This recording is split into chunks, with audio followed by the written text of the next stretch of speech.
മലയാള സാഹിത്യത്തിന് യശസ് വിശ്വസാഹിത്യലോകത്ത് വാനോളമുയർത്തിയ മലയാള സാഹിത്യത്തിന്റെ പുണ്യം ടി വാസുദേവൻ നായരുടെ ഇഹലോകത്തിന് വിരാമമായി. ഏതാനും ദിവസങ്ങളായി ശ്വാസതടസ്സമടക്കമുള്ള അസുഖങ്ങളാൽ കോഴിക്കോട്ടെ സ്വകാര്യ ആശുപത്രിയിൽ തീവ്രപരിചരണ വിഭാഗത്തിൽ ചികിത്സയിലായിരുന്നു അദ്ദേഹം.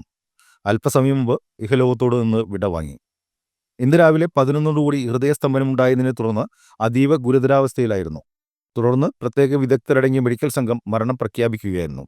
പന്നിയൂർക്കും ടി നാരായണൻ നായർ അമ്മാളുവമ്മ ദമ്പതികളുടെ മകനായി പാലക്കാട് ജില്ലയിലെ ഒറ്റപ്പാലം താലൂക്കിൽ ആനക്കര പഞ്ചായത്തിലെ കൂടല്ലൂരിൽ 1933 ജൂലൈ 15-നാണ് ടി ജനിച്ചത്.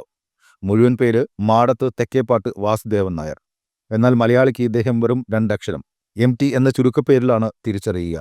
കുമരനെല്ലൂരിൽ പ്രാഥമിക വിദ്യാഭ്യാസവും തുടർന്ന് പാലക്കാട് വിക്ടോറിയ കോളേജിൽ നിന്ന് രസതന്ത്രത്തിൽ ബിരുദവും നേടി.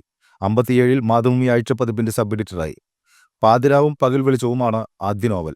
2-ാം ഊഴം, കാലം, മഞ്ഞ്, നാലുകെട്ട്, അസുരവിത്ത്, വിലാപയാത്ര.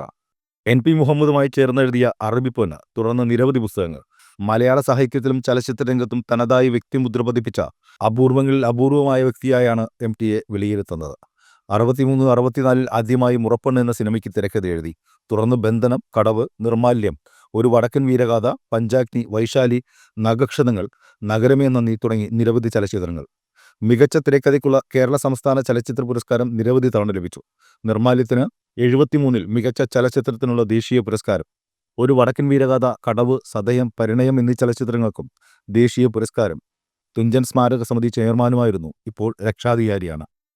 നാലുകെട്ട്, ഗോപുരനടയിൽ എന്നീ കൃതികൾക്ക് സാഹിത്യ അക്കാദമി അവാർഡും കാലം എന്ന നോവലിന് കേന്ദ്ര സാഹിത്യ അക്കാദമി അവാർഡും ലഭിച്ചു. കൃതികൾക്ക് വയലാർ അവാർഡും മുട്ടത്ത് വർക്കി ഫൗണ്ടേഷൻ അവാർഡും ലഭിച്ചിട്ടുണ്ട്. 96-ൽ കോഴിക്കോട് സർവകലാശാല ഡോക്ടറേറ്റ് ബിരുദം നൽകി ആദരിച്ചു. ആ വർഷം തന്നെ ഇന്ത്യയുടെ പരമോന്നതമായ ജ്ഞാനപീഠം പുരസ്കാരവും ഇദ്ദേഹത്തിന് ലഭിച്ചു.